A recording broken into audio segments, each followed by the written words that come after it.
Mathieu, 89e, ça sentait pas bon. 90e, c'est l'inverse.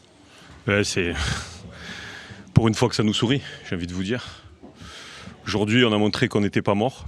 C'est bien, mais bon, c'est qu'une étape. Il nous faut encore 2 victoires pour espérer accrocher quelque chose. Donc à nous de faire le nécessaire dès vendredi prochain pour aller gratter ces points Orléans, tout simplement. Après, voilà, c'est que ce soit Brest en face, qui est pour moi la meilleure équipe de Ligue 2.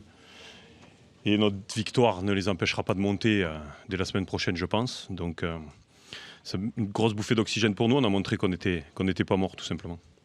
De 2 équipes qui avaient beaucoup d'enjeux ce soir, est-ce que c'est peut-être Béziers qui a le mieux géré cet aspect-là? Je ne sais pas si c'est Béziers qui a mieux géré l'aspect de l'importance de ce match. Souvent, on dit que l'énergie du désespoir est plus forte que l'euphorie. Ben, c'est le cas, je le répète souvent en ce moment, mais c'est vrai. Après, c'est qu'une victoire. Certes, elle est de prestige contre une équipe de très très bonne qualité. Après, on ne s'occupe pas forcément de qui on a en face de nous, entre guillemets. On se concentre plus sur ce qu'on a à faire. Il faut qu'on gagne. Il faut qu'on gagne les 2 matchs qui nous restent. Et il fallait qu'on gagne les 3 matchs qui nous restent. On en a gagné 1 déjà.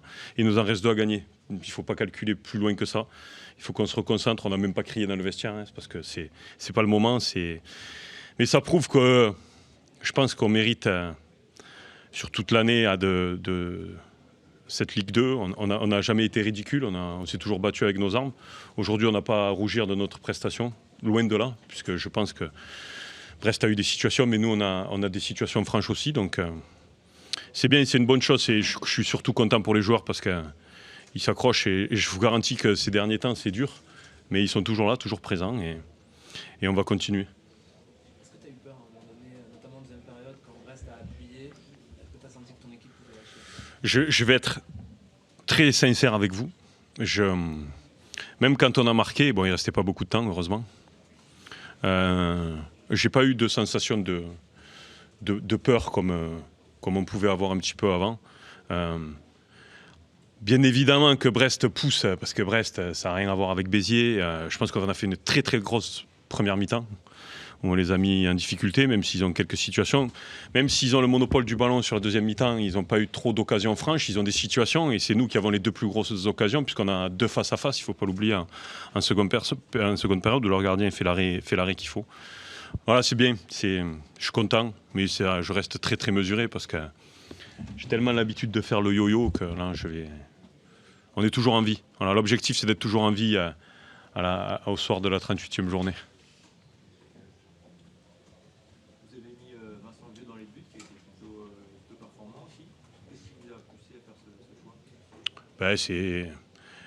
Vincent Viot avait pris le relais quand Yann Maria s'est blessé.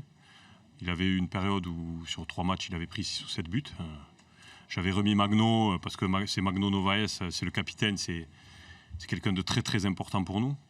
Il ne faut pas oublier qu'il revient d'une blessure des ligaments croisés. Je pense que je l'ai remis un petit peu tôt. Il faut le temps qu'il reprenne toutes ses capacités physiques. Vous savez, dans ces situations-là, il faut tenter des coups pour booster un petit peu tout le monde. C'est ce qu'on a fait aujourd'hui, mais ça a marché. J'en ai tenté plein d'autres qui n'ont pas marché. Comptablement, Sochaux a perdu, donc j'ai plus que 3 points de retard sur le barrage. Je m'en fous complètement. Voilà, je m'en fous complètement. Moi, l'objectif, c'est de gagner à Orléans et on verra où on sera après Orléans. Mais j'ai vu que Sochaux avait perdu. Très bonne question, Charles. C'est bon, messieurs. Merci et revenez pareil contre Nancy puisque ce sera le match du maintien.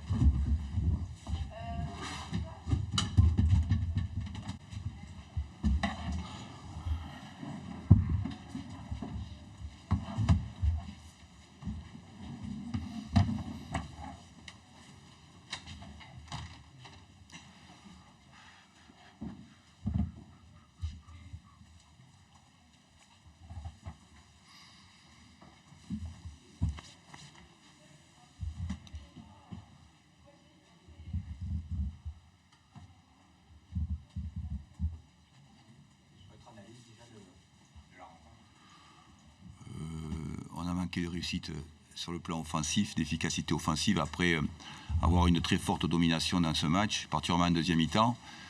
Voilà, la réussite qu'on a eue les 5 matchs précédents sur le plan offensif nous a fui ce soir.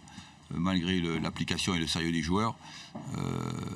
Voilà, on manque des occasions de but. On se fait prendre en contre à la 90e minute, alors qu'on allait chercher un match nul. Voilà, je pense que ce soir, contrairement à ce qui s'est passé depuis ces 4-5 derniers matchs, c'est notre efficacité offensive qui ne nous permet pas effectivement de faire la différence. Et voilà, c'est pour ça que par chance et par réussite et aussi par talent de la part de Béziers, ils nous mettent un contre à la 90e, alors qu'on dominait vraiment la partie, qu'on avait la possession du ballon. Voilà, c'est surtout ce qui arrive souvent dans le football. C'est notre efficacité offensive qui nous fait défaut ce soir par rapport aux journées précédentes. On a l'impression que juste avant le but, une ou deux minutes avant, l'équipe se contentait un petit peu du nul, justement, faisait plus tourner que porter vers l'avant. Non, on a cherché à trouver des solutions, mais comme le bloc adverse était vraiment dans ses 30 mètres, dans ses 18 mètres, donc c'est toujours très compliqué de contourner. Et il se trouve que sur une contre-attaque, il marque à la 90e. Mais c'était surtout quand on essayait de contourner ce bloc qui était dans ses 18 mètres et qu'on n'a pas eu... Les opportunités que nous avons eues, un contre un par exemple de Charbot, ne va pas au fond, ce qui est décisif pour la fin de la rencontre, ce qui arrive souvent dans un scénario de football. Voilà, je vous dis, la réussite qu'on a eue des 5 premiers matchs et l'efficacité que nous avons eue offensive, ce soir, elle nous a fait défaut, voilà, c'est tout. Est-ce qu'il y avait un petit peu plus de crispation que les semaines précédentes? Est-ce que ça explique que Brest ait pu avoir plus de mal à se libérer? Peut-être qu'on peut expliquer ça, mais la crispation, de toute façon, quand tu arrives en fin de saison, depuis plusieurs matchs, elle existe.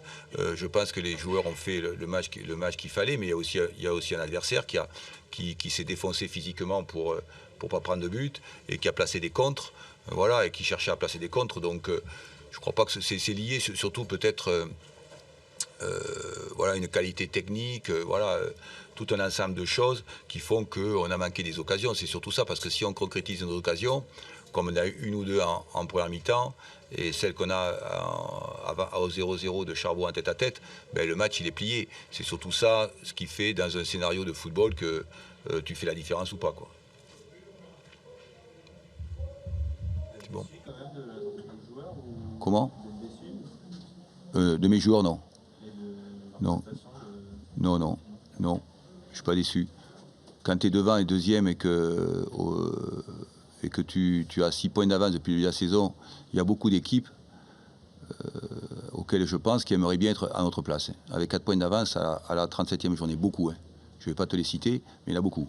Beaucoup qui aimeraient être à notre place avec des budgets largement supérieurs aux nôtres, des masses salariales largement supérieures aux nôtres, et qui ont beaucoup de retard sur nous. Donc quand tu arrives à la 37e journée par rapport à une saison et que tu as 4 points d'avance, je préfère être dans ma situation à moi que celle des autres, sincèrement. Et que tu reçois chez toi et que effectivement rien n'est fait. Il faut quand même arriver à faire un très très bon match à domicile, le gagner pour concrétiser notre très très très belle saison. Non, je ne suis pas déçu de la part du comportement des joueurs. J'ai été joueur de football, je sais ce que c'est. Ce genre de rencontre, ça peut arriver. Voilà, ça peut arriver alors qu'on a les opportunités, on ne les met pas, et tu prends un contre. Voilà, ça peut arriver. Mais non, je ne suis pas du tout déçu du comportement des joueurs qui ont fait une saison exceptionnelle. Et comme je vous le dis, il y a beaucoup de clubs qui ont des budgets très largement supérieurs à nous, qui aimeraient bien être à la 37e journée à être entre places.